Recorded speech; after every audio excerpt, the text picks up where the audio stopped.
하나님을 예배하는 예배자입니다.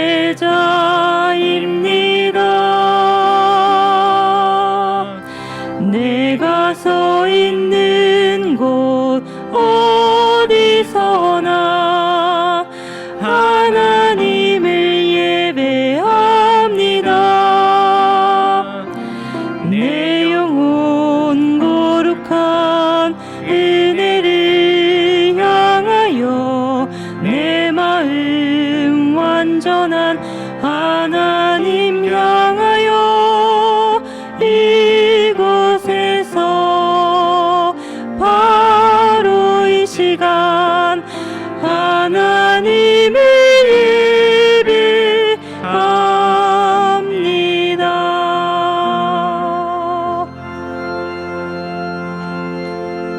참 좋으신 아버지 하나님, 하나님의 은혜와 사랑을 감사드립니다. 주여, 죄인들을 불쌍히 여기사 주님의 애정 가운데 우리를 택하시고 그리스도 예수의 구속에 힘입어 주님께 나아갈 담력을 허락하신 것 감사합니다. 이 시간 우리 주 예수 그리스도를 의지하여 우리 하나님께 예배하오니 우리 하나님 홀로 영광 받아주시고 당신의 백성들을 굽어 살펴주시사 한없는 은혜를 허락하여 주시옵소서. 이 시간 우리 주님이 홀로 영광 받으실 줄 믿사오며 우리 주 예수 그리스도의 이름으로 기도합니다. 아멘.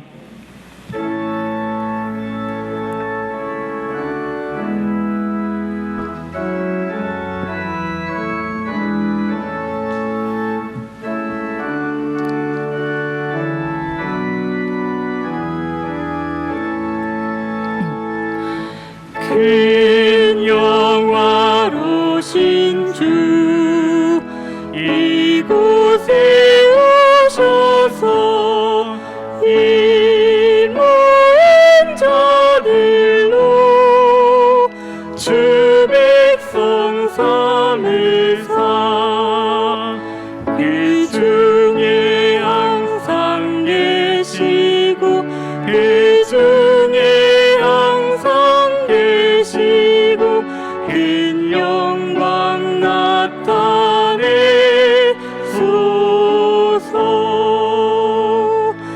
이 백성 기도와 또 예물 드림이 향내와 같으니 곧 받으옵소서. 주 예수 크신 복음을 주 예수 크신 복음을 만 백성 듣게 하소서. 또 우리 자손들 다 주를 기리고 저 성장돌같이 길하게 하소서. 주 구원하신 능력을 주 구원하신 능력을 늘 끝날까지 주소서.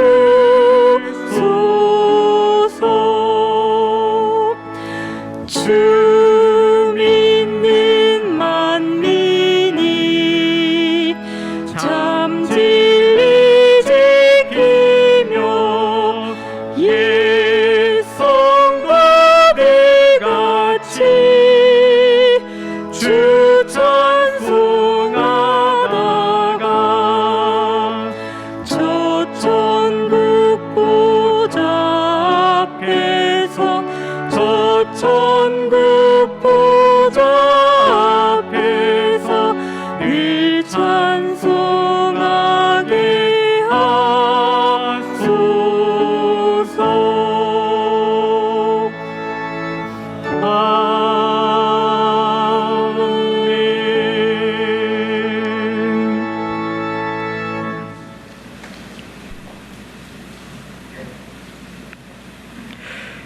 내 백성아 들을지어다. 내가 말하리라. 이스라엘아, 내가 내게 증언하리라.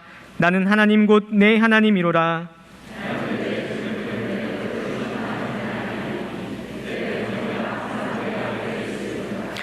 내가 내 집에서 수소나 내 우리에서 순념소를 가져가지 아니하리니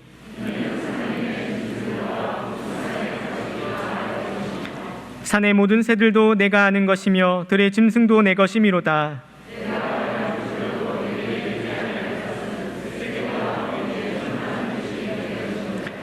내가 수소의 고기를 먹으며 염소의 피를 마시겠느냐?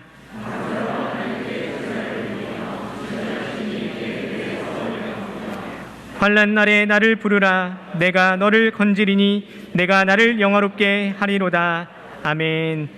전능하사 천지를 만드신 하나님 아버지를 내가 믿사오며 그 외아들 우리 주 예수 그리스도를 믿사오니 이는 성령으로 잉태하사 동정녀 마리아에게 나시고 본디오 빌라도에게 고난을 받으사 십자가에 못 박혀 죽으시고 장사한 지 사흘 만에 죽은 자 가운데서 다시 살아나시며 하늘에 오르사 전능하신 하나님 우편에 앉아 계시다가 저리로서 산자와 죽은 자를 심판하러 오시리라. 성령을 믿사오며 거룩한 공예와 성도가 서로 교통하는 것과 죄를 사하여 주시는 것과 몸이 다시 사는 것과 영원히 사는 것을 믿사옵나이다. 아멘.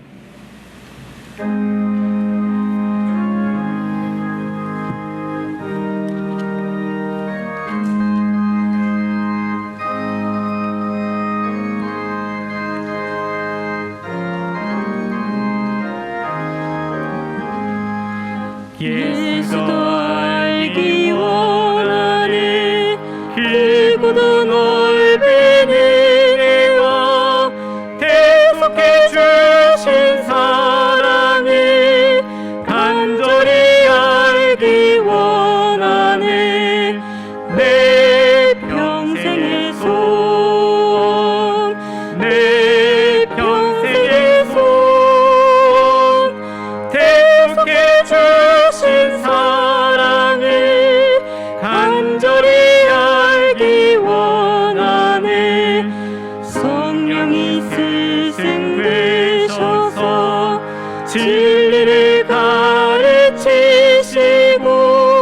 거룩한 뜻을 깨달아 예수를 알게 하소서. 내 평생의 소원, 내 평생의 소원, 대속해 주신 사랑을 간절히 알기 원하네. 성령의 감화 받아서 하나님 말씀 배우니 그 말씀 안절안절히 내 맘에 교훈 되도다. 내 평생의 소원, 내 평생의 소원, 대속해 주신 사랑을 간절히 알기 원하네. 예수가 계신 보좌는 영광에 들려 있도다. 평화의 왕이 오시니 그 나라 왕성하도다. 내 평생의 소원, 내 평생의 소원, 대속해 주신 사랑을 간절히 알기 원하네.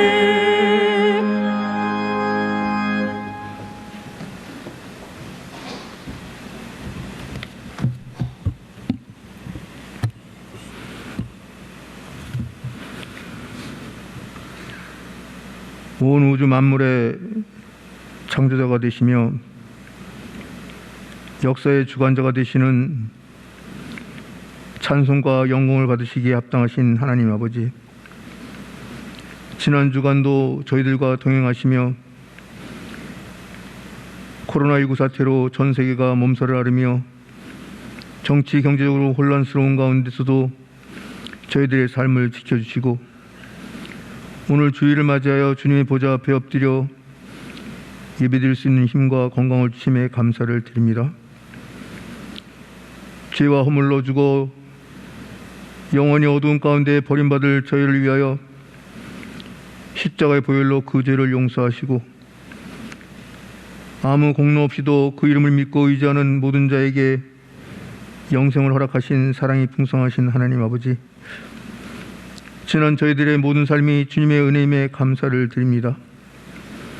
눈에 보이지도 않는 조그마한 바이러스 앞에서도 무력하기만 한 허약한 인간이 주님 없이도 잘 살아갈 것 같이 내가 내 삶의 주인 되어 살아왔던 지난 죄를 용서하여 주시옵소서. 죄악에서 돌이켜 주님께로 돌아가기를 오래 참으시며 기다리시는 주님의 사랑을 망각하고 외면하며 불순종의 삶을 살아왔던 저희들의 죄를 용서하여 주시옵소서. 매 순간 주님의 십자가를 가슴으로 기억하며 주님 앞에 살아가는 저희가 되도록 붙들어 주시옵소서. 목이 곧고 죄성이 가득한 죄인들이지만은 주님께 순종하며 주님만 의지하며 살아가기를 원하오니 성령께서 저희 안에 함께 하시며 저희들의 생각과 마음을 지켜주시고 주의 뜻대로 살아갈 수 있도록 도와주시옵소서. 이번 코로나 사태를 통하여 온 인류가 살아서 역사하시는 하나님을 깨달아 알게 하시고 지난 과거의 어둠에서 돌이켜 많은 생명들이 주님께로 돌아오는 기회가 되기를 원합니다. 주님께서 우리에게 원하시는 삶이 무엇인지 알게 되기를 원합니다. 이번 코로나 감염으로 고통받는 환자들을 치유해 주시고 피폐되어가는 경제가 속히 회복되어 정상적인 삶을 영위할 수 있도록 주님 도와주시옵소서. 또한 이번 사태로 인하여 정상적인 예배가 위협받고 있습니다. 하나님 아버지, 온 성도가 함께 모여 주님을 찬양하며 교제하며 함께 예배드릴 수 있기를 원합니다. 저희들에게 믿음을 주시고 이 코로나 사태를 속히 진정시켜 주시옵소서. 지속적인 온라인 예배에 익숙하여져 성도가 함께 모여 예배드리는 일이 피한 일이 없도록 주님 성도들을 찾아가 주시고 믿음을 지켜 주시옵소서.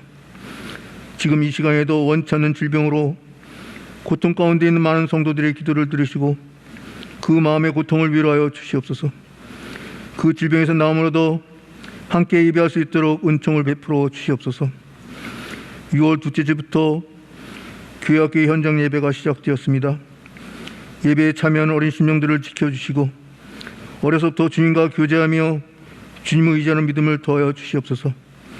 교육부서를 이끌어가며 수고하는 교육부서의 모든 교육자들과 선생님들에게 힘을 주시고 어린 생명들을 주님 앞으로 바르게 인도할 수 있도록 믿음을 주시옵소서.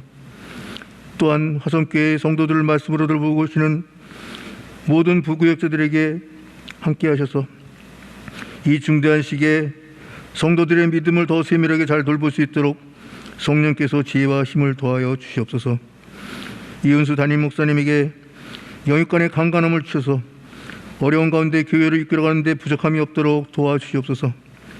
오늘 이 시간 말씀을 전하실 때 성령의 전신갑주를 입혀주시고 선포되어지는 주님의 말씀이 각 초소에서 예배드리는 온 성도들의 영혼을 깨우며 우리가 말씀을 지키는 자로 힘써 살아감으로 하나님의 사랑을 받는 자녀로 살아갈 수 있도록 은혜를 베풀어 주시옵소서.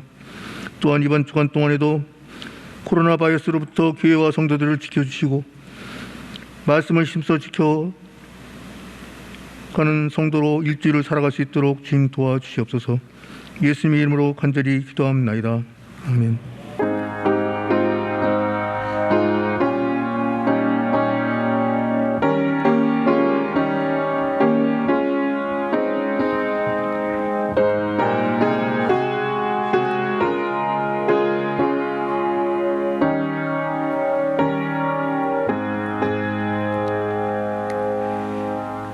네, 6월 암송구절 같이 암송하도록 하겠습니다. 시작. 그런즉 그들이 믿지 아니하는 이를 어찌 부르리요? 듣지도 못한 이를 어찌 믿으리요? 전파하는 자가 없이 어찌 들으리요? 로마서 10장 14절 말씀. 아멘. 교회 소식입니다. 재난 문자와 방역 문자가 수시로 오는 와중에 예배와 또 설교에 방해가 되고 있습니다. 광고 들으시는 동안에 혹 핸드폰을 꺼주시거나 무음으로 바꿔주시기 바랍니다. 교회 소식입니다. 오늘 오전 예배는 현장 예배 및 실시간 영상 예배로 드리고 있습니다. 현장 예배 드리실 때에는 안전수칙을 잘 지켜주시고 안내하시는 분들의 안내를 따라주시기 바랍니다.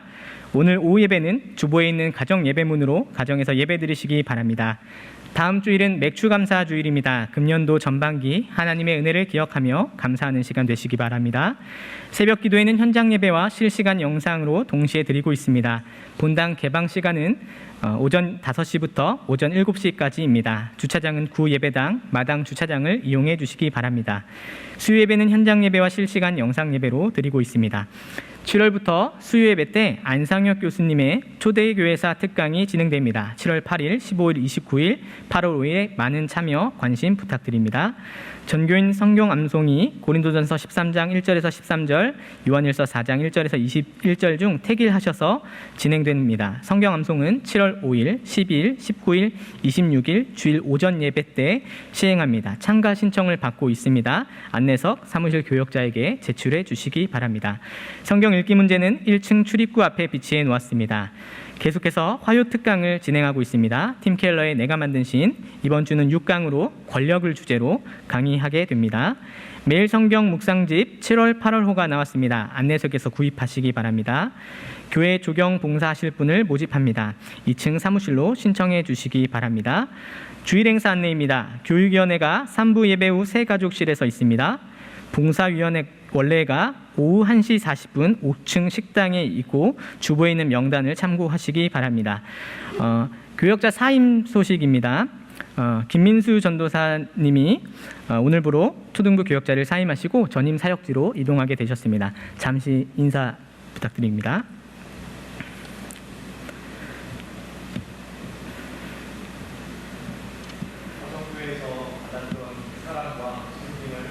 간직하고 가겠습니다. 그리고 어디에 있든지 예수님의 사랑을 전하는 사역자가 되도록 하겠습니다. 화성교회를 위해서 함께 기도하겠습니다. 늘 평안하시기를 바랍니다. 감사합니다.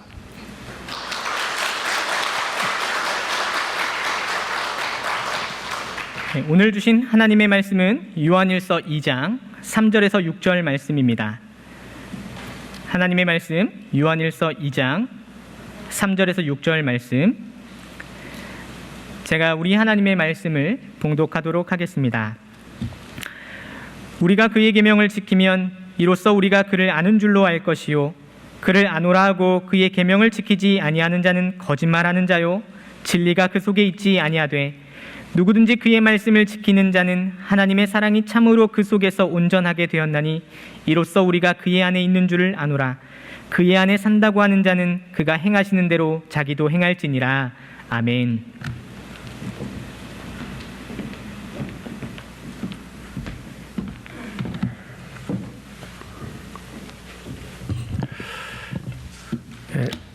좀 전에 그 교회 소식 때 말씀드렸습니다만 본래 다음 주일 오후 예배 때 우리가 전교인 성경 암송 대회를 이렇게 하도록 계획이 되어 있었는데 지금 코로나19로 인해서 주일 오후 예배를 드릴 수 없는 상황이기 때문에 이번에는 성경 암송 대회를 하지 않고 말씀드린 것처럼 다음 주부터 7월 한 달 동안 주일 날 이 예배 시간에 그냥 암송하신 분들 원하시는 대로 성경을 나와서 암송하실 수 있도록 이제 그렇게 하려고 합니다.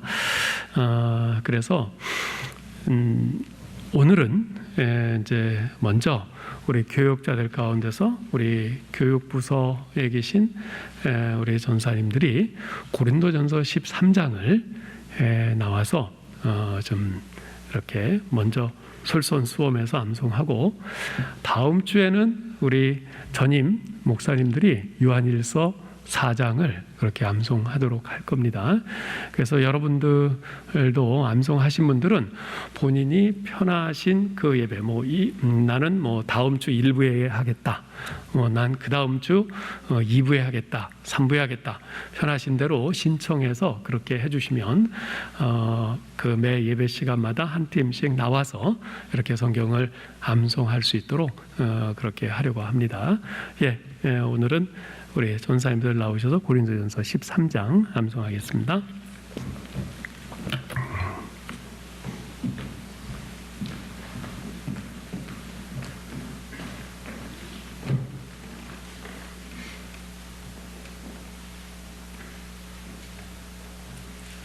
내가 사람의 방언과 천사의 말을 할지라도 사랑이 없으면 소리나는 구리와 울리는 꽹과리가 되고, 내가 예언하는 능력이 있어 모든 비밀과 모든 지식을 알고 또 산을 옮길 만한 모든 믿음이 있을지라도 사랑이 없으면 내가 아무것도 아니요.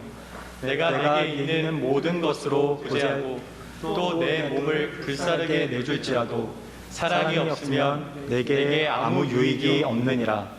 사랑은 오래 참고, 사랑은 온유하며, 사랑은 시기하지 아니하며, 사랑은 자랑하지 아니하며, 교만하지 아니하며, 무례히 행하지 아니하며, 자기의 유익을 구하지 아니하며, 성내지 아니하며, 악한 것을 생각하지 아니하며, 불의를 기뻐하지 아니하며, 진리와 함께 기뻐하고, 모든 것을 참으며, 모든 것을 믿으며, 모든 것을 바라며, 모든 것을 견디느니라. 사랑은 언제까지나 떨어지지 아니하되 예언도 패하고 방언도 그치고 지식도 패하리라. 우리는 부분적으로 알고 부분적으로 예언하니 온전한 것이 올 때에는 부분적으로 이해한 것이 패하리라. 내가 어렸을 때에는 말하는 것이 어린아이와 같고 깨닫는 것이 어린아이와 같고 생각하는 것이 어린아이와 같다가 장성한 사람이 되어서는 어린아이의 일을 버렸노라. 우리가 지금은 거울로 보는 것 같이 희미하나 그때에는 얼굴과 얼굴을 대하여 볼 것이요, 지금은 내가 부분적으로 아나 그때에는 주께서 나를 아신 것 같이 내가 온전히 알리라. 그런즉 믿음, 소망, 사랑 이 세 가지는 항상 있을 것인데 그 중에 제일은 사랑이라. 고린도전서 13장 말씀. 아멘.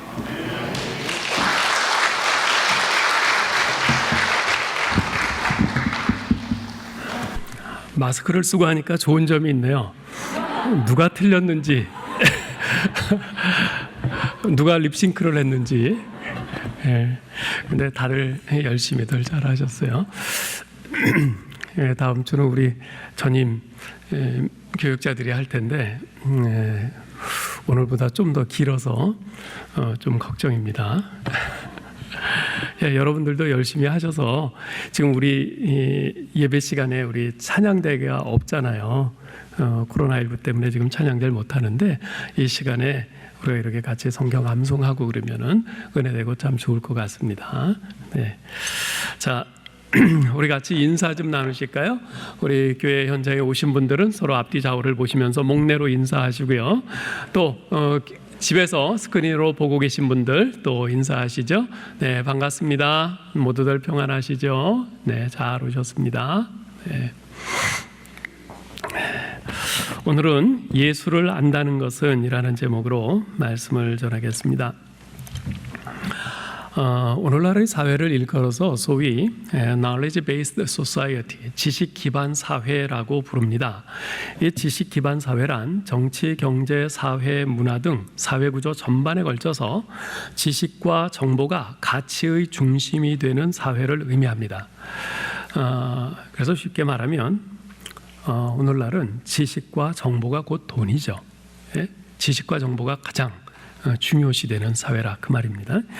몇 년 전에 미국에 있는 아들이 휴가를 맞아 한국에 온다고 해서 아들과 함께 제주도를 다녀오기로 계획을 세웠어요. 그래서 제주도에 머물 호텔을 찾아보는데 가격이 굉장히 비싼 거예요. 인터넷에 여러 사이트들을 뒤져도 모두 비슷비슷하게 아주 비싸요.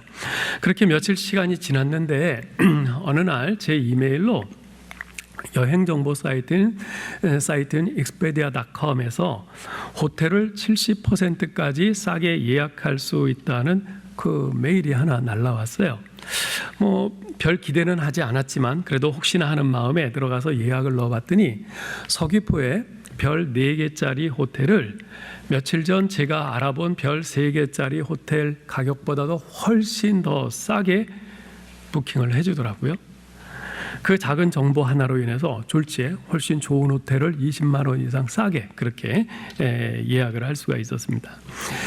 이 지식과 정보가 돈이라는 이 사실은 오늘날 각국에서 활개치는 산업 스파이들을 보면 더욱 절실히 느끼게 됩니다. 다른 기업의 중요한 정보를 하나 빼내서 경쟁 기업이나 국가에 넘기면 그 정보 하나로 인해서 적게는 수십억 원에서 많게는 수조 원까지 왔다 갔다 하는 것을 볼 수 있죠. 400년 전 영국의 철학자인 프랜시스 베이컨이 말했던 아는 것이 힘이다 라는 말이 정말 실감나는 세상입니다. 그러나 모든 정보와 지식이 다 힘이 되는 것은 아니죠. 알되 정확한 지식을 제대로 알아야 합니다. 부정확한 지식과 정보는 도리어 큰 손해를 끼치기 때문입니다. 이것은 우리 신앙생활에도 마찬가지입니다. 여러분은 열심과 지식 가운데 어느 것이 신앙생활에서 더 중요하다고 생각하세요? 둘 다 중요합니다. 열심과 지식이 균형을 이루어야 합니다. 열심이 없이 지식만 있으면 입만 살아있는 말쟁이 신자가 되고 말죠. 반대로 지식이 없이 열심만 있으면 무분별한 광신자가 되고 맙니다. 그러나 지식과 열심이 동반되면 그 사람은 날마다 믿음이 성장할 뿐만 아니라 그의 삶을 통해서 하나님의 살아계심과 하나님의 능력이 나타나게 됩니다. 이렇듯 지식과 열심 둘 다 중요하지만요, 굳이 순서를 따지자면 저는 지식이 앞에 있어야 된다고 생각합니다. 왜냐하면 지식은 우리의 신앙생활이 나아가야 할 올바른 방향을 안내해 주기 때문입니다. 말하자면 일종의 가이드, 그 길 안내자 역할을 하는 것이죠. 특별히 우리 신앙생활에서 가장 중요한 지식은 바로 예수 그리스도를 아는 지식입니다. 왜냐하면 예수 그리스도를 아는 지식은 지금 우리가 하고 있는 것이 신앙생활이냐 아니냐, 신앙생활이냐 종교생활이냐를 판독해주는 가장 근본적인 지식이 되기 때문에 그렇습니다. 자, 그렇다면 예수 그리스도를 안다는 것은 과연 어떤 의미일까요? 사도 요한은 오늘 본문 3절로 5절에서 이렇게 말씀합니다. 우리 같이 읽어볼까요? 우리가 그의 계명을 지키면 이로써 우리가 그를 아는 줄로 알 것이요, 그를 아노라 하고 그의 계명을 지키지 아니하는 자는 거짓말하는 자요, 진리가 그 속에 있지 아니하되 누구든지 그의 말씀을 지키는 자는 하나님의 사랑이 참으로 그 속에서 온전하게 되었나니 이로써 우리가 그의 안에 있는 줄을 아노라. 간단히 정리하자면 예수님의 계명을 지키는 자가 그분을 아는 자요, 계명을 지키지 않는 자는 그분을 모르는 자라는 것입니다. 자, 그런데 여기서 먼저 한 가지 개념을 정리하고 넘어갈 것이 있어요. 그것은 사도 요한이 예수 그리스도를 안다라고 할 때 그 말을 과연 어떤 의미로 사용하고 있느냐 하는 것입니다. 사도 요한은 결코 그 말을 내가 예수 그리스도에 관한 상세한 그 신상 정보를 알고 있다는 의미로 사용하고 있지 않습니다. 예를 들면 예수님은 지금부터 2000년 전 저 유대 땅 베들레헴에서 태어나셨고 나사렛에서 자라셨고 부모는 요셉과 마리아이고 줄곧 목수 생활을 하다가 30세 때부터 공생애를 시작하셔서 3년 동안 그렇게 하시고 33세에 십자가에 못 박혀 죽으시고 사흘 만에 부활하셨다. 이런 객관적인 정보나 지식을 가지고 있는 것을 의미하지 않는다는 것입니다. 사도 요한은 요한복음 17장 3절에서 이렇게 쓰고 있습니다. 읽어보죠. 영생은 곧 유일하신 참 하나님과 그가 보내신 자 예수 그리스도를 아는 것이니이다. 이것은 예수님께서 직접 하신 말씀이에요. 유일하신 참 하나님과 예수 그리스도를 아는 것이 영생이라고 말씀합니다. 여러분, 우리가 영생을 어떻게 얻을 수 있습니까? 구원받는 믿음이 있어야 영생을 소유할 수 있습니다. 자, 그런데 예수님께서 말씀하시기를 유일하신 참 하나님과 예수 그리스도를 알아야 영생을 얻는다고 하세요. 여기서 우리는 예수 그리스도를 아는 것과 구원받는 믿음은 같은 것임을 알 수 있습니다. 자, 그러면 다시 본문으로 돌아와서 정리해 보죠.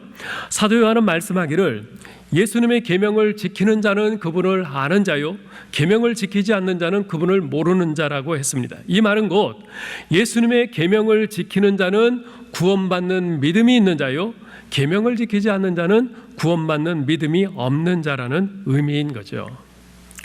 자, 여기까지는 이제 논리적으로 이해가 되셨죠? 자, 그런데 이렇게 말하면 우리에게 한 가지 심각한 고민이 생깁니다. 무슨 고민일까요? 예수님의 계명을 지키지 않는 자는 구원받는 믿음이 없는 자라고 했는데, 그렇다면 나의 실상은 어떤가 하는 것입니다. 여러분은 예수님의 계명을 지키고 계십니까? 언젠가 세례문답을 하면서 문답자들에게 10계명을 암송을 해보라고 했어요. 그랬더니 다들 잘 암송을 하세요. 그 중에 한 분께 질문을 했습니다. 지금 암송한 10계명 가운데 당신이 가장 잘 못 지키고 있는 계명이 뭡니까? 물어봤어요. 그랬더니 그분이 개면쩍게 웃으면서 대부분 잘 못 지키고 있습니다, 그러시더라고요. 아주 솔직하게 대답을 하셨어요. 어디 그분뿐이겠어요? 이 자리에 있는 우리들 중 그 누구도 10계명을 제대로 온전히 지키고 있다고 자신할 수 있는 사람은 없을 겁니다. 이처럼 우리들은 모두 예수님의 계명을 제대로 지키고 있지 못한데, 그렇다면 우리들은 모두 구원받는 믿음이 없는 사람들입니까? 다시 말해서 우리는 모두 구원받지 못한 겁니까? 그렇지 않습니다. 지금 사도 요한의 말씀의 의미는 그런 것이 아니죠.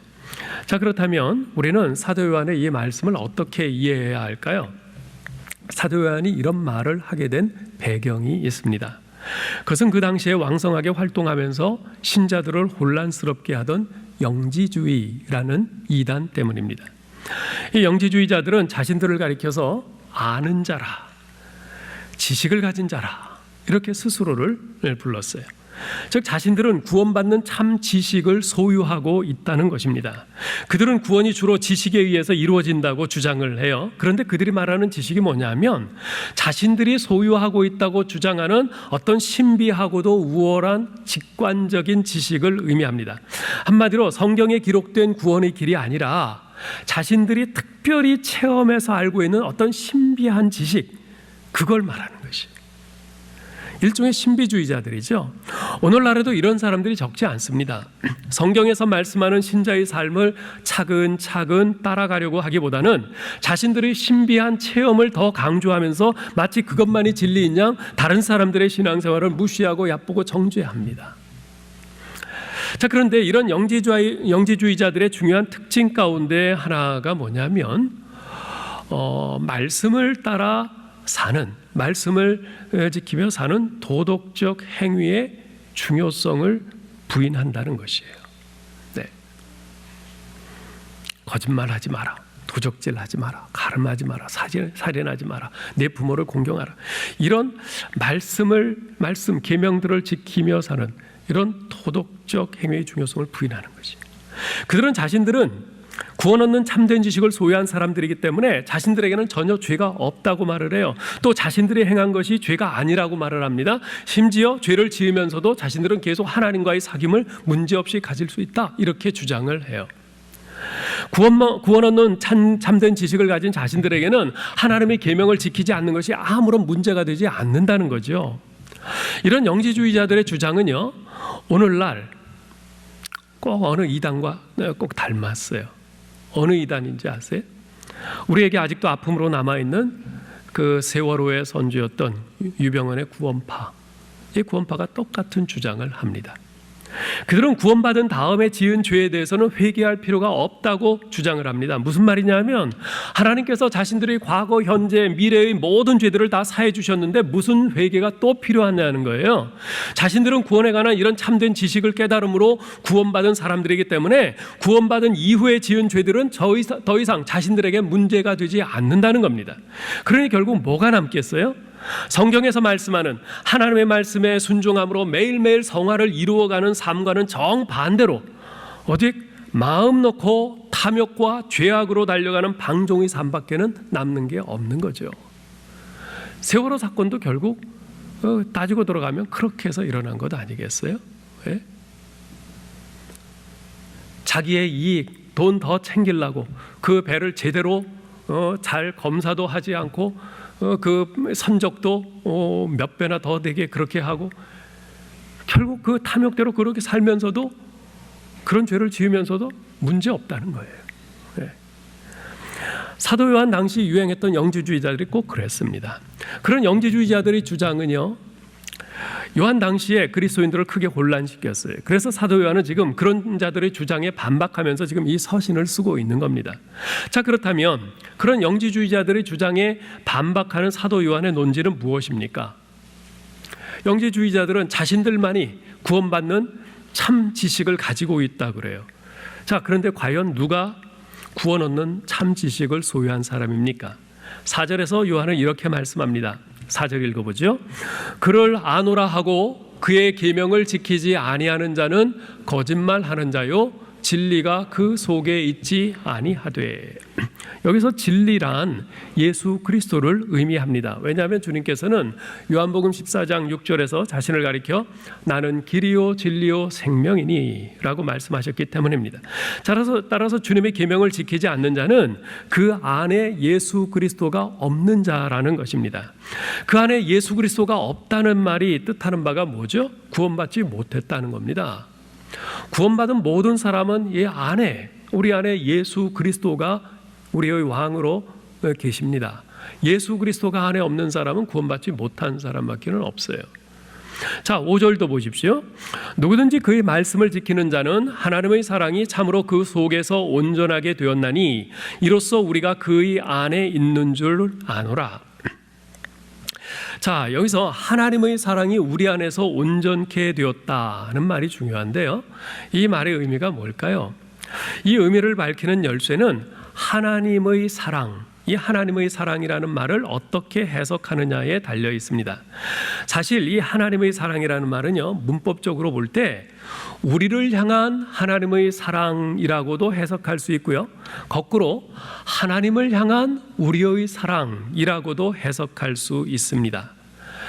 그런데 여기서는 후자, 즉 하나님을 향한 우리의 사랑이라고 해석하는 것이 좀 더 문맥상 타당해 보입니다. 왜냐하면 뒤에 나오는 5장 3절에서는 하나님을 사랑하는 것은 이것이니 우리가 그의 계명을 지키는 것이라고 말씀하고 있기 때문에 그렇습니다. 따라서 이 5절 말씀은 이런 뜻이 됩니다.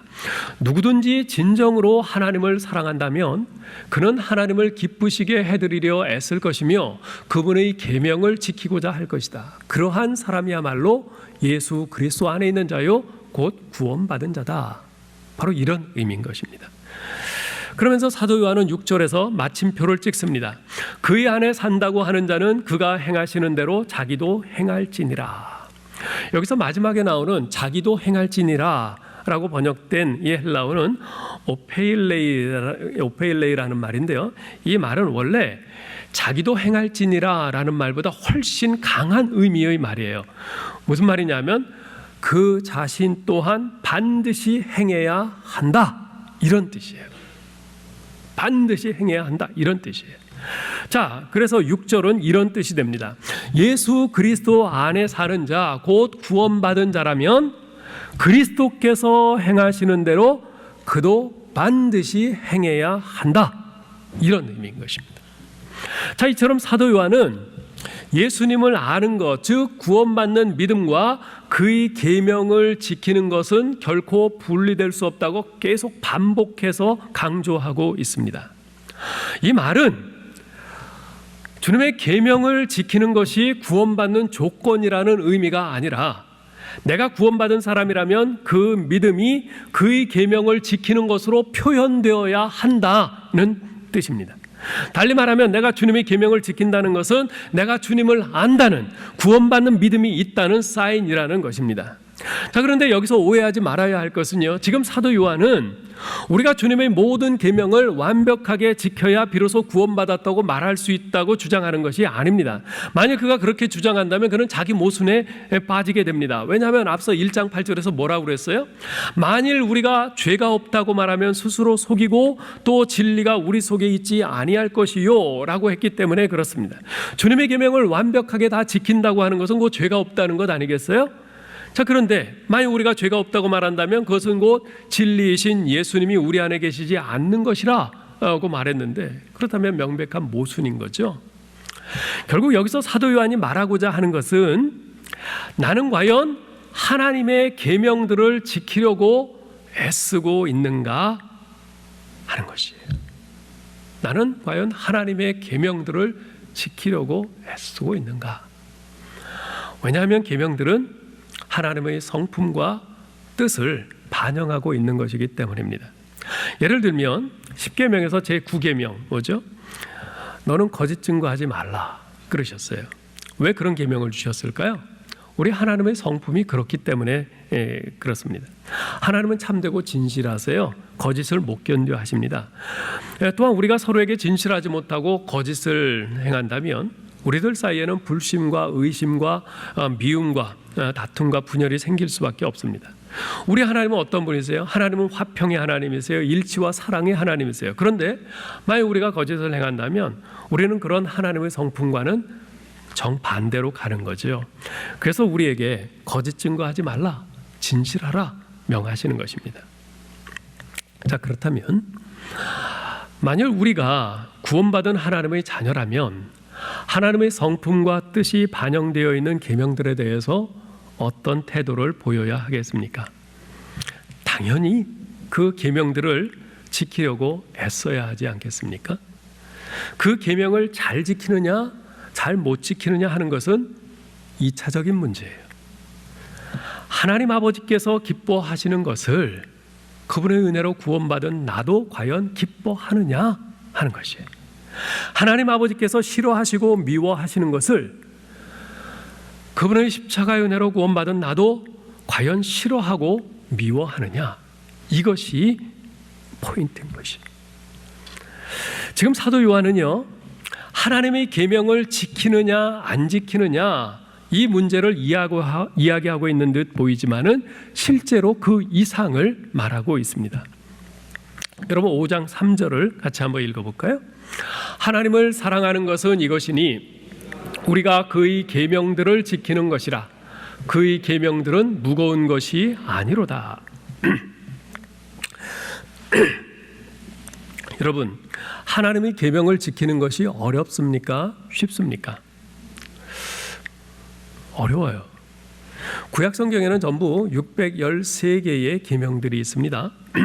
이렇게 하라 하는 적극적인 계명이 248개, 이렇게 하지 말라 하는 소극적인 계명이 365개입니다. 이러한 613가지나 되는 이 계명들을 지키기는커녕 기억하는 것조차 불가능할 지경입니다. 그런데 사도 요한은 하나님의 계명을 지키는 것이 무거운 짐이 아니라 하고 말을 해요. 정말 그렇습니까? 왜 그렇습니까? 지금 이 말씀에서 강조점은요, 하나님의 말씀을 지키는 것, 거기에 강조점이 있는 것이 아니라 하나님을 사랑하는 것에 강조점이 있어요. 이 많은 계명들을 지켜야 한다라는 그 의무감에서 지키려고 하면 그것처럼 힘든 것이 없습니다. 우리도 그렇잖아요. 아, 내가 오늘 하루 금식해야지. 오늘 금식하는 날이야. 금식해야지. 금식해야지 생각을 하고선 금식한다고 하면은 진짜 힘들어요. 왜 그렇게 배가 고픈지 몰라요. 그죠? 근데 그런 의무감, 그런 생각 없이 하게 되면 하루가 아니라 이틀도 굶을 수 있어요. 예? 마찬가지입니다. 하나님을 사랑하는 마음이 뒷받침되면 결코 힘든 일이 아니라는 것이에요. 제가 미국에서 처음 목회한 곳은 필라델피아에 있는 영생교회인데요. 당시 저는 그곳에서 처음에 청년부를 맡아서 사역을 했습니다. 그때는 제가 유학을 하고 있던 때라서 경제적으로도 이제 아주 힘든 때였어요. 오죽했으면 아내와 함께 이제 맥도날드 앞을 지나다가 너무 먹고 싶어서 우리 맥도날드 하나 사 먹을까 했다가도 왜 다음에 먹자 그러고는 그 1불짜리 1,000원 하는 그 맥도날드 하나도 못 사 먹고 그냥 지나칠 때가 여러 번 있었습니다. 참 어려웠어요. 그렇게 어려운 시절이었는데 오히려 저희 부부에게는 그때가 가장 보석 같았던 때로 기억되고 있습니다. 그때는요, 주일 예배를 마치고 나면 청년들이 전부 저희 집에 몰려오곤 했습니다. 당시 저희는 방이 하나밖에 없는 원베드룸 아파트에 살고 있었는데 그 좁은 아파트에 매주 20명에서 25명 등치 큰 청년들이 몰려와요. 이 청년들이 올 때마다 라면 한 박스하고 아이스크림 한 몇 통을 이렇게 사갖고 옵니다. 그러면서 라면 끓여 먹고 아이스크림 나눠 먹고 그러면서 이런저런 이야기 나누고 교제하고 함께 시간을 보냈어요. 저희가 아이가 생기기 전까지 몇 년 동안 그렇게 했어요. 지금 생각하면 어떻게 그렇게 할 수 있었는지 도무지 엄두가 나지 않습니다. 그런데 그때는 그렇게 했고요. 그것이 힘들다는 생각이 전혀 들지 않았어요. 무슨 힘으로 그렇게 할 수 있었는지 지금 생각해 보면 그저 놀라울 뿐입니다. 당시 우리 청년부에 있던 대부분의 청년들은 그리 좋은 형편에 있는 청년들이 아니었어요. 부모님을 따라 이민 와서, 그것도 다 큰 나이에 이민 와서 우선적으로 정착을 해야 되기 때문에 공부보다도 부모님 가게에 나가서 아침부터 저녁까지 부모님 도와서 같이 일을 해야 하는 것이 우선이었어요. 게다가 다 나이 들어서 이렇게 이민을 와가지고 영어도 제대로 못해요. 그러니까 여기저기서 또 무시받기도 십상이고, 새벽부터 세탁소에 나가서 하루 종일 땀 뻘뻘 흘리면서 다림질하는 청년들 많았고요. 그 험한 필라델피아 흑인 동네에서 권총 차고 긴장 가운데 두 눈을 부릅뜨고 물건 도둑 맞지 않도록 감시하는 그런 일을 하는 청년들도 많았어요. 심지어 어떤 청년은 햄버거 가게에서 카운터 일을 보다가 강도를 만났는데 캐시어 박스를 내놓으라고 그러는데 안 내놨어요. 강도가 총을 쐈어요. 그런데 이 청년이 이 금속 태로 된 안경을 쓰고 있었는데 이 태가 이 가운데가 좀 두꺼웠어요. 거기 총알이 맞았어요. 그래서 다행히 비껴나갔죠. 그렇지만 뭐 피는 철철 나고 그때 트라우마로 하여튼 굉장히 고생을 많이 했어요. 그런 청년들이에요. 그렇듯 대학을 못 다닌 청년들 대부분이었고 일부 청년들만 일하면서 야간에 대학을 다니거나 하는 그런 형편이었는데 특히 형제들이 더 심했죠. 그러다 보니까 제가 그런 눈으로 봐서 그런지 모르겠는데 그 청년들은 교회 안에서도 굉장히 위축되어 있는 것처럼 느껴졌어요. 그런 청년들 보면서 너무나 마음이 안타깝고 아팠죠.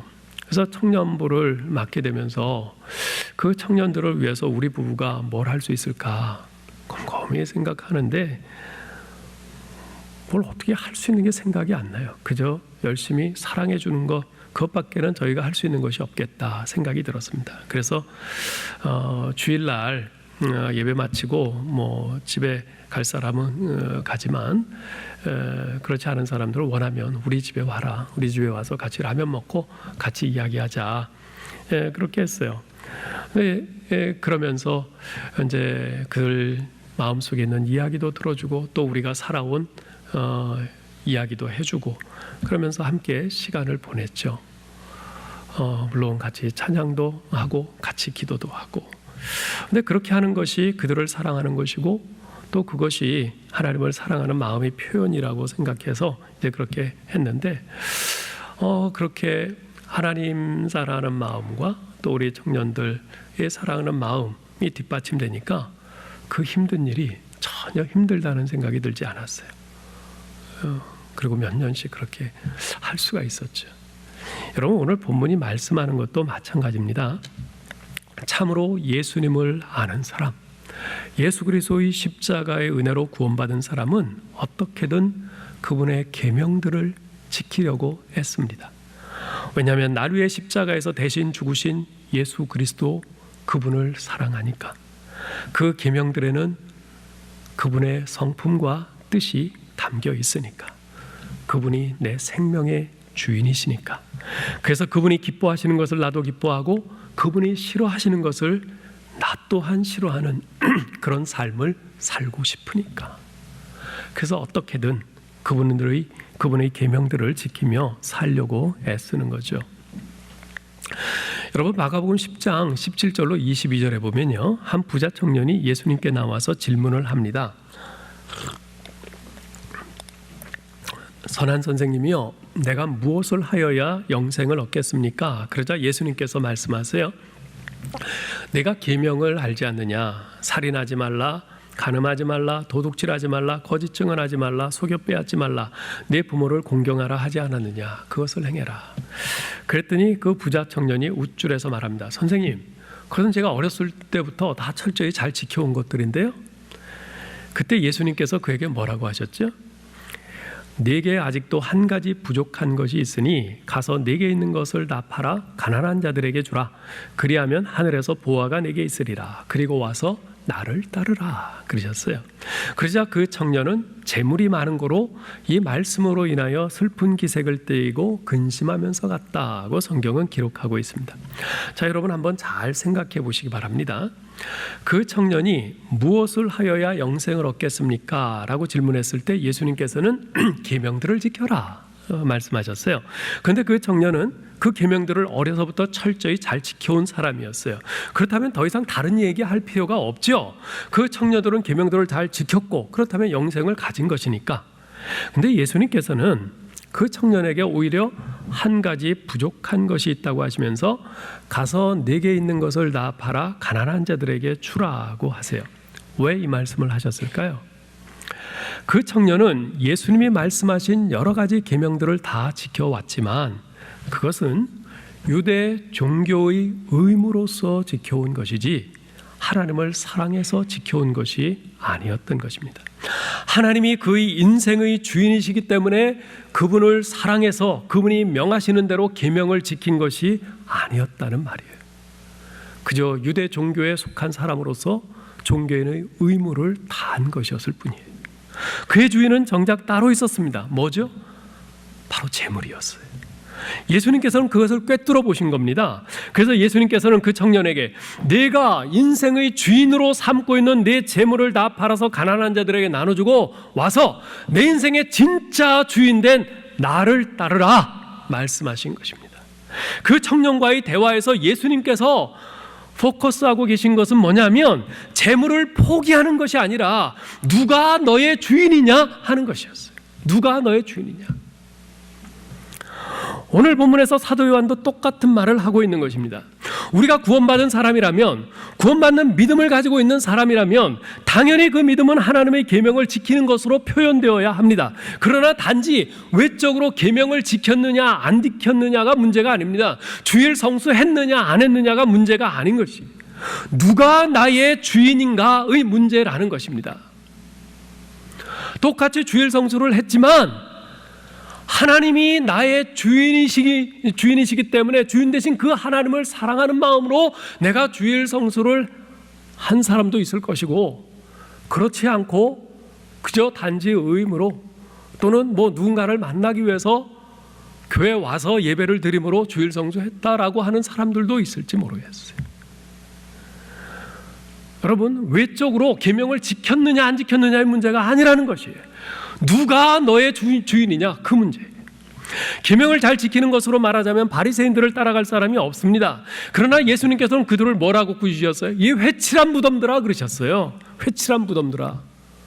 속은 시체가 썩어가는 그 무덤인데 겉에 페인트 칠만 잘해서 아닌 것처럼 그런다는 것이에요. 겉 다르고 속 다른 자들이라는 거죠. 그들은 다른 사람들이 나를 어떻게 볼까 하는 생각으로 가득 차서 사람들에게 보이려고 계명들을 열심히 지켰고 사람들에게 보이려고 열심히 기도했고 사람들에게 보이려고 금식했고 사람들에게 보이려고 구제를 했어요. 결국 그들의 주인은 하나님이 아니라 그들을 보고 있는 다른 사람이었고 자기 자신들이었어요. 여러분, 누가복음 15장에 나오는 소위 탕자의 비유를 잘 아시지요? 사실 이 비유는요, 탕자의 비유가 아니라 잃어버린 두 아들의 비유라고 해야 맞습니다. 왜냐하면 아버지에게 자기 몫의 재산을 달라고 해서 가지고 나가서 탕진하고 돌아온 둘째 아들만 탕자가 아니기 때문에 그렇습니다. 비록 집을 나가지는 않았지만, 아니 오히려 집안에서 열심히 일하면서 아버지를 모시고 살았지만 그러한 맏아들 또한 탕자였기 때문입니다. 즉 둘째 아들은 집 나간 탕자요, 맏아들은 집안의 탕자였던 것이죠. 자, 그러면 어째서 그렇게 착실하게 집안의 아버지 곁에 머물면서 아버지를 도왔던 맏아들이 탕자입니까? 집 나갔던 둘째 아들이 돌아왔을 때 아버지가 그를 다시 아들로 맞아들이고 그를 위해서 살진 송아지를 잡고 잔치를 베풀었다는 소식을 들은 맏아들이 아버지에게 분노하면서 이렇게 항의합니다. 아버지께 대답하여 이르되 내가 여러 해 아버지를 섬겨 명을 어김이 없거늘 내게는 염소 새끼라도 주어 나와 내 벗으로 즐기게 하신 일이 없더니 아버지의 살림을 창녀들과 함께 삼켜버린 이 아들이 돌아오매 이를 위하여 살진 송아지를 잡으셨나이다. 이 말씀에 보면 맏아들은 자신과 둘째를 비교하고 있어요. 둘째는 아버지의 재산을 가지고 나가서 장로들과 함께 탕진해버렸지만 자신은 이제까지 아버지 곁에서 아버지를 섬겨 명을 어김이 없었다고 말합니다. 즉 저 둘째는 죄인이요 자신은 의인이라는 겁니다. 저 둘째는 염소 새끼 한 마리도 아까운 죄인이지만 자신은 아버지가 살진 송아지를 잡아 잔치를 베풀어 주어야 마땅한 의인이라는 겁니다. 좀 더 적나라하게 이야기한다면 둘째는 아버지가 은혜로 받아주지 않으면 소망이 없는 막다른 인생이지만 맏아들 자신은 굳이 아버지의 은혜가 필요 없는 이제까지 자신이 쌓아온 의의가 있기 때문에 당당히 아버지에게 요구할 권리가 있는 인생이라는 것이에요. 사실 이 비유가 시작되는 누가복음 15장 1절로 3절은 이렇게 말씀합니다. 모든 세리와 죄인들이 말씀을 들으러 가까이 나오니 바리새인과 서기관들이 수군거려 이르되 이 사람이 죄인을 영접하고 음식을 같이 먹는다 하더라. 예수께서 그들에게 이 비유로 이르시되, 예수님께서는 세리와 죄인들을 죄인으로 규정하면서 자신들은 그들과 다르다고 하는, 즉 자신들은 의인이라고 하는 바리새인과 서기관들을 향해서 이 비유를 말씀하고 계신 것입니다. 지금 예수님께서 그들을 향해서 무슨 말씀을 하시려는지 아시겠어요? 하나님의 은혜를 모르기는 둘째나 맏아들이나 다 마찬가지라는 겁니다. 둘째는 자신의 죄악된 본성을 따라서, 그 욕심을 따라서 자신이 인생의 주인이 되어서 행한 죄인이고, 맏아들은 아버지께 자기의 의의를 내세우면서 나는 아버지 은혜가 필요 없어, 나는 내가 쌓아온 의만으로 충분해, 그러니 아버지는 마땅히 내가 원하는 것을 주셔야 해 라고 주장하는, 그야말로 또 다른 의미에서 자신이 인생의 주인이 되어서 행한 죄인인 것이죠. 이 바리새인과 서기관들은 저 세리와 죄인들을 향해서 죄인이라고 말을 하지만 예수님이 볼 때는 아니라는 거예요. 너희들도 다를 바 없다는 것이. 너희들 또한 너희 스스로 하나님 노릇, 주인 노릇하는 죄인이라는 것이. 겉으로 드러난 양상은 그들 두 부류의 사람들이 달랐지만 그 속에 뿌리는 같았어요. 그들에게는 모두 하나님이 주인이 아니라 자신들이 주인이었어요. 사도 요한 당시 영지주의자들은 자신들의 신비적인 체험을 강조하면서 하나님이 주신 계명들을 무시했습니다. 하나님의 말씀을 따라 순종하며 살려고 하는 그 사람이 바로 하나님을 주인으로 인정하는 사람이죠. 그런데 이들은 말은 하나님이 주인이라고 그렇게 말을 하면서도 자신들은 계명을 지키지 않아도 빛 가운데 행하는 자들이라고 주장을 해요. 그들의 주인은 하나님이 아니라 바로 그들 자신이었던 겁니다. 사랑하는 성도 여러분, 여러분의 주인은 누구입니까? 예수를 안다는 것은 그분이 나의 구세주이심을 알고 믿는다는 것입니다. 예수를 안다는 것은 날 위해서 십자가에서 생명을 내어주신 그분만이 내 인생의 주인이심을 믿는다는 것입니다. 그래서 나의 주인이신 그분이 기뻐하는 것을 나도 기뻐하고, 그분이 싫어하시는 것은 나도 몸서리 치듯 진저리 치면서 싫어하며 사는 것입니다. 그분의 삶, 그러한 삶은 나의 주인 되신 예수 그리스도의 말씀에 순종하는 것으로 표현됩니다. 물론 우리는 자주 실수하고 실패할 겁니다. 주님이 기뻐하시는 것을 싫어할 때도 있을 거고요, 주님이 싫어하시는 것을 즐겨 행할 때도 있을 겁니다. 그러나 우리가 진정 예수를 안다면, 그분이 진정 우리의 주인이시라면 우리는 계속 갈등할 겁니다. 주님의 말씀에 순종하며 살려는 마음과 매력적인 세상의 유혹을 향해 달려가라는 그 마음 사이에서 우리는 계속 갈등하고 스트러글 하면서 치열하게 싸울 겁니다. 그러면서 조금씩 점점 변화되어 갈 겁니다. 사랑하는 성도 여러분, 여러분을 사랑해서 자신의 생명까지 내어주신 분은 오직 예수 그리스도, 그분밖에는 없습니다. 따라서 오직 그분만이 저와 여러분의 주인 되실 자격이 있는 유일한 분이십니다. 아무쪼록 우리 인생의 주인 되신 그분을 사랑하여 매일매일 그분의 말씀에 순종하며 살기를 힘쓰므로 예수를 아는 사람으로 발견되는 저와 여러분 될 수 있기를 주님의 이름으로 축원합니다. 하나님 아버지, 은혜를 감사합니다. 저희 같은 죄인들을 밉다 아니하시고 사랑하셔서 사랑하시되 독생자 예수 그리스도를 보내셔서 십자가에 대신 죽게 하실 만큼 저희를 사랑하셔서 저희 모든 죄를 사하시고 구원해 주시고 하나님의 자녀 되어 살게 하시니 감사합니다. 하나님, 우리가 하나님의 자녀로서 아버지 하나님의 이 말씀들, 계명들을 순종하며 살고자 하는 그런 마음이 우리에게 있게 하신 것을 감사합니다. 그런데 우리가 그 마음을 가지고 그렇게 살기보다 그렇지 못하고 우리의 옛사람과 세상의 유혹을 따라 하나님의 말씀을 뒤로하고 달려갈 때가 너무나 자주 있는 것을 고백합니다. 주여, 저희를 불쌍히 여기시고 저희를 용서해 주시옵소서. 하나님, 우리가 구원받은 하나님의 자녀로서 하나님께서 나를 사랑하신 그 사랑이 어떤 것인지를 단 한순간도 잊지 않게 도와주옵소서. 성령님 계속 저희에게 말씀해 주시고 깨우쳐 주시옵소서. 저희가 세상을 사랑해서 그리로 달려가려고 할 때마다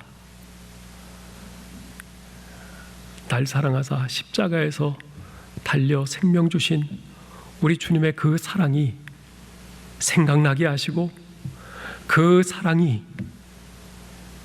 세상을 사랑해서 달려가려는 그 마음을 덮게 하여 주시옵소서.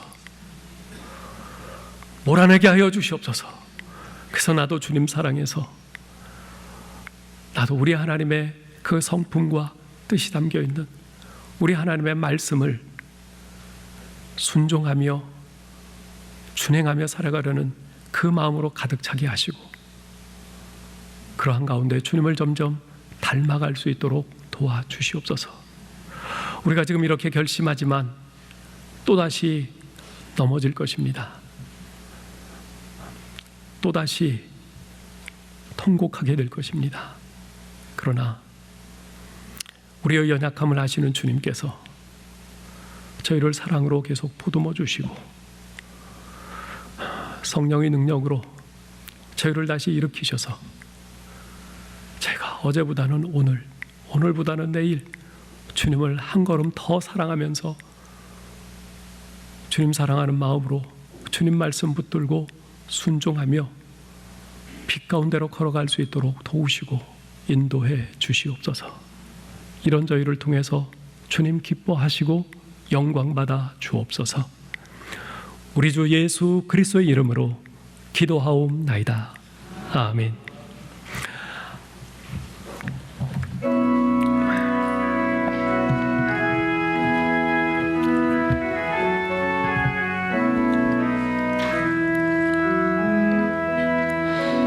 주는 평화 막힌 담을 모두 허셨네.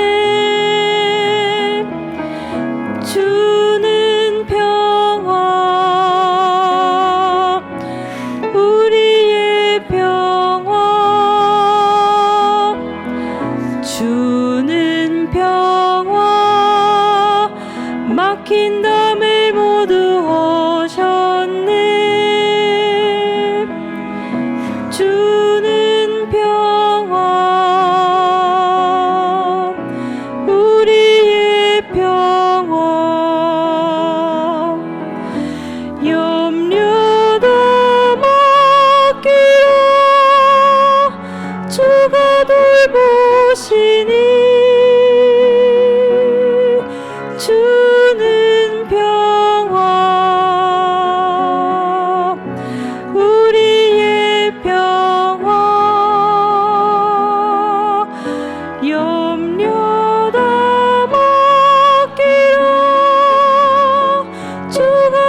하나님 아버지,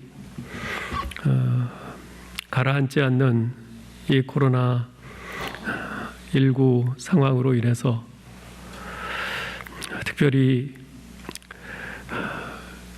여러 교회들의 이 확진자가 계속 생기는 이런 상황으로 인해서 불안하고 긴장되고 가슴이 아팠던 지난 한 주였습니다. 그런 가운데서도 주님께서 저희들을 눈동자같이 아끼시고 살피시고 보호하시사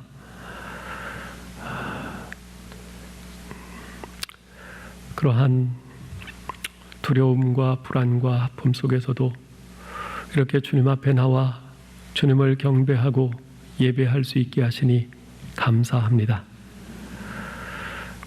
저희들을 한 주간 동안 주님의 그 사랑의 팔로 붙드시고 보호하시고 인도하시고 지켜주신 것을 감사합니다. 또한 갈수록 어려워지는 이 경제적인 현실 속에서 그래도 저희에게 필요한 것들이 적절하게 공급될 수 있도록 저희 삶을 살피시고 은혜 주신 것을 감사드립니다. 주님의 은혜에 대한 감사한 마음과 믿음의 고백을 담아 헌금을 드립니다. 기쁘게 받아주시고 이 헌금이 오직 우리 하나님의 기쁨과 영광을 위해서만 값지게 쓰일 수 있도록 축복해 주옵소서.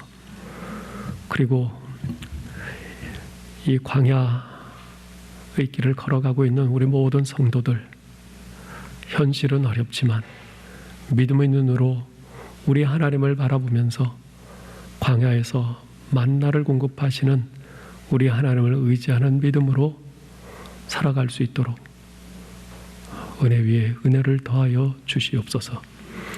지금은 우리 주 예수 그리스도의 은혜와 하나님 아버지의 극진하신 사랑하심과 성령님의 교통하심이